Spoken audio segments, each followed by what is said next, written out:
प्रश्न क्रमांक 1.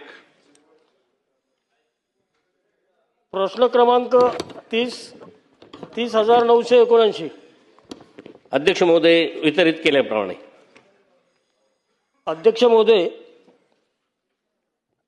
महाराष्ट्रात वेगवेगळ्या ठिकाणी अन्नपदार्थ, दूध असेल किंवा पनीरचं प्रमाण अन्नपदार्थामध्ये मोठ्या प्रमाणात होत असतो.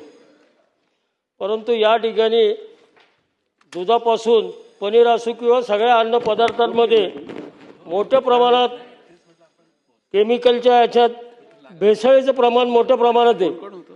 महाराष्ट्रात आपण बघतो की या सगळ्या भेसळीमुळं कॅन्सरचं प्रमाण मोठ्या प्रमाणात वाढ होत आहे. तर याच्यातून आपल्याकडे अन्न प्रशासन खातं कुठल्याही प्रकारचं या खात्याचं कुठल्याही प्रकारच्या तपासण्या होत नाहीत आणि तपासण्या जरी झाल्या तर त्या अर्धवट स्वरूपात केल्या जातात.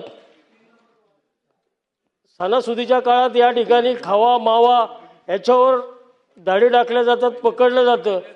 आता त्याच्यावर पुढे काय कारवाई होती हेही कधी कळत नाही आम्हाला. खरं तर महाराष्ट्रात मोठ्या प्रमाणात आत्ता कॅन्सरचं प्रमाण वाढतंय आणि याला कारणीभूत आपलं अन्न प्रशासन खाते. तर माझी माननीय अध्यक्ष महोदय, याच्यात माझं खरं तर आत्ता याच्यात आपण या सगळ्या याच्यात हे आजार रोखण्यासाठी किंवा वेगवेगळ्या ठिकाणी हॉटेल्स आहेत किंवा चायनीजच्या गाड्या मोठ्या प्रमाणात आहेत. चायनीजच्या ह्याच्यात खाद्यपदार्थात वेगवेगळ्या केमिकलचा वापर केला जातो, रंगाचा वापर केला जातो. पण याच्यावर आपण काय कारवाई करणार का आणि आत्तापर्यंत किती कारवाई केली याचं माननीय अध्यक्ष महोदय आपल्या माध्यमातून मी प्रश्न विचारू इच्छितो. अध्यक्ष महोदय, सन्माननीय सदस्यांनी जो काही प्रश्न विचारला तर प्रश्न हा तसा त्यांनी विचारताना पुण्यासाठी स्पेसिफिक एका 2 केससाठी विचारलेला आहे. परंतु आता या ठिकाणी त्यांनी महाराष्ट्राचं एकूण सगळं त्या ठिकाणी सांगितलं. तर मी महाराष्ट्रातली आतापर्यंत जे काही कार्यवाही झालेली आहेत किंवा तपासण्या वगैरे झालेल्या आहेत त्याच्या संदर्भातलं एकूण आज तपासण्या 12,693 झालेल्या आहेत. त्यात सुधारणा नोटीस 5,776 सुधारणा नोटीस दिल्यात. परवाने निलंबित केले ते 167 आणि नोंदणी रद्द 1 केलेली आहे. त्याचप्रमाणे नोंदणीधारकांची तडजोड प्रकरणे निकाली 840 आणि दंड त्यांना 75,34,400 रुपयाचा दंड ठोठावलेला आहे. अशी एकूण परिस्थिती त्या ठिकाणी आहे. सिद्धार्थ शिरोळे.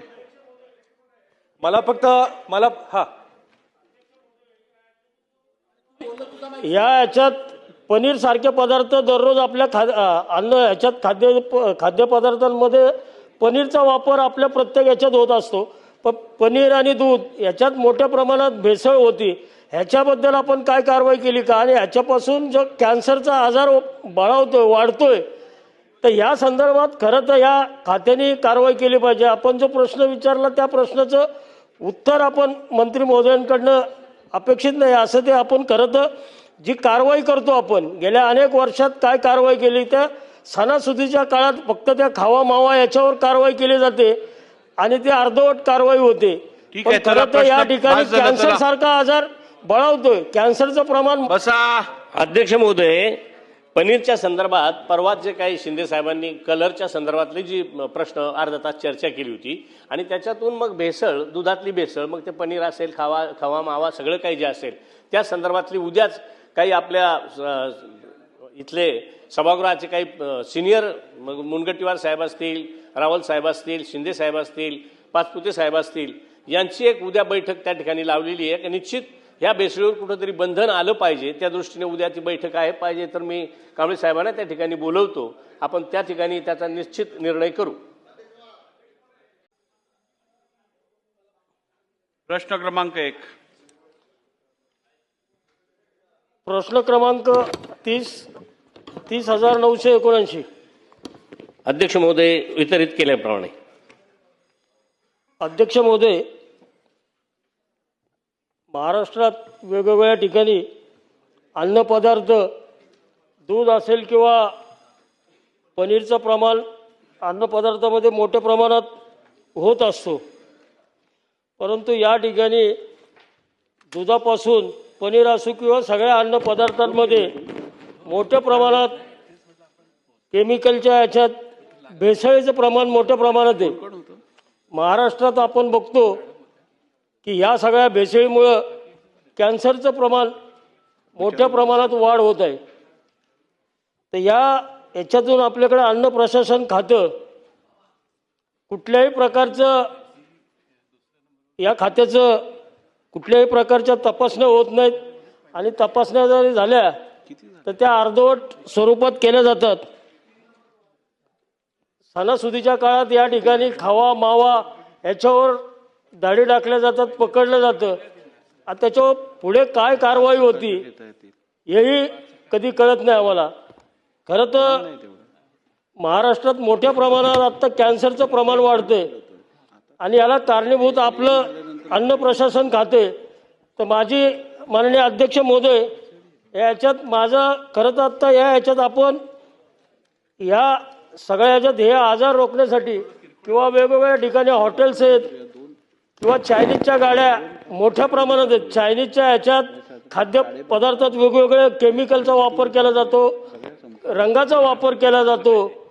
पण याच्यावर आपण काय कारवाई करणार का आणि आत्तापर्यंत किती कारवाई केली याचं माननीय अध्यक्ष महोदय आपल्या माध्यमातून मी प्रश्न विचारू इच्छितो.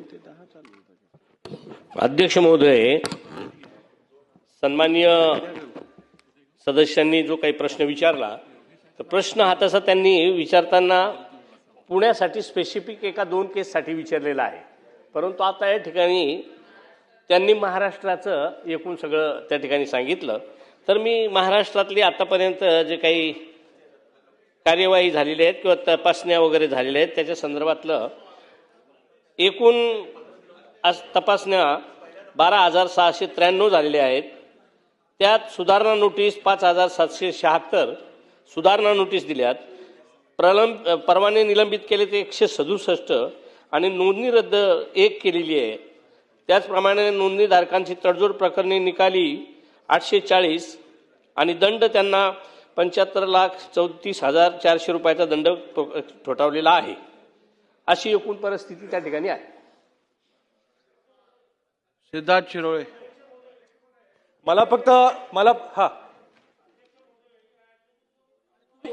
याच्यात पनीर सारखे पदार्थ दररोज आपल्या अन्न ह्याच्यात खाद्यपदार्थांमध्ये पनीरचा वापर आपल्या प्रत्येक याच्यात होत असतो. पनीर आणि दूध याच्यात मोठ्या प्रमाणात भेसळ होती. ह्याच्याबद्दल आपण काय कारवाई केली का आणि ह्याच्यापासून जो कॅन्सरचा आजार वाढतोय तर या संदर्भात खरं तर या खात्याने कारवाई केली पाहिजे. आपण जो प्रश्न विचारला त्या प्रश्नाचं उत्तर आपण मंत्री महोदयांकडनं अपेक्षित नाही असं ते आपण खरं तर जी कारवाई करतो आपण गेल्या अनेक वर्षात काय कारवाई केली त्या सणासुदीच्या काळात फक्त त्या खावा मावा याच्यावर कारवाई केली जाते आणि ते अर्धवट कारवाई होते. ठीक आहे, खरं तर या ठिकाणी बस झालं कॅन्सर चला. सारखा आजार बळावतोय. कॅन्सरचं प्रमाण बसा. अध्यक्ष महोदय, पनीरच्या संदर्भात परवा जे काही शिंदे साहेबांनी कलरच्या संदर्भातली जी प्रश्न अर्धा तास चर्चा केली होती आणि त्याच्यातून मग भेसळ, दुधातली भेसळ, मग ते पनीर असेल, खवा मावा सगळं काही जे असेल त्या संदर्भातली उद्याच काही आपल्या इथले सभागृहाचे काही सिनियर मुनगंटीवार साहेब असतील, रावल साहेब असतील, शिंदे साहेब असतील, पाचपुते साहेब असतील यांची एक उद्या बैठक त्या ठिकाणी लावलेली आहे. निश्चित ह्या भेसळीवर कुठंतरी बंधन आलं पाहिजे. त्या दृष्टीने उद्या ती बैठक आहे. पाहिजे तर मी कांबळे साहेबांना त्या ठिकाणी बोलवतो. आपण त्या ठिकाणी त्याचा निश्चित निर्णय करू.